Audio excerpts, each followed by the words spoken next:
আজকাল নিজের দিকে তাকালে বড্ড বেশি আফসোস হয়, মায়া হয় ভীষণ।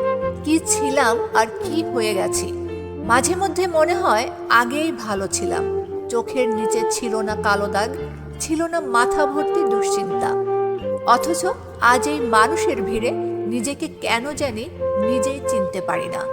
কখনো কখনো মনে হয় আমি কি সত্যি এতটাই বদলে গেছি, নাকি পরিস্থিতি আমাকে এই রূপে বাধ্য করেছে।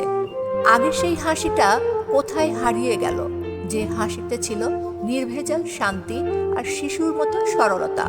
আজ দাঁড়িয়ে বুঝি যত বড় হয়েছি ততই আশার বদলে ব্যথায় বেশি জমা হয়েছে মনে। যে চোখ একসময় স্বপ্ন দেখত, আজ সেই চোখে ক্লান্তি আর অস্থিরতা ছাড়া কিছুই দেখা যায় না। আমার ভেতরের আমি যেন কোথাও লুকিয়ে গেছে, হয়তো ভিড়ের চাপে চাপা পড়ে গেছে। মাঝে মাঝে মনে হয় আগে পৃথিবীটা যত কঠিনই হোক আমি কিন্তু নরমই ছিলাম, কিন্তু এখন নরম হওয়ার জায়গাটা আর নেই, কারণ চারপাশের মানুষগুলো কঠিন হতে বাধ্য করেছে। যে মনের শক্তি নিয়ে একসময় হাসতাম, আর সেই শক্তিটুকুই খুঁজে পাই না।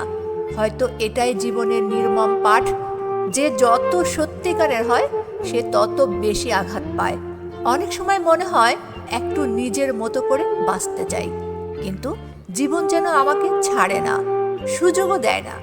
এই ব্যস্ততার শহরে নিজের সাথে যুদ্ধ করেই দিন কাটে, তবুও কেউ কিছুই বুঝতে পারে না হাসির আড়ালে কতটা ব্যথা লুকিয়ে আছে, তা শুধু আমিই জানি, আর কেউ না। কখনো কখনো মনে হয় সত্যিই কি আমি আগের সেই মানুষটাকে আবার ফিরে পাবো, নাকি এই হারিয়ে যাওয়া আমিটাই আমার নতুন সত্য, যেটা আমাকে মেনে নিতেই হবে।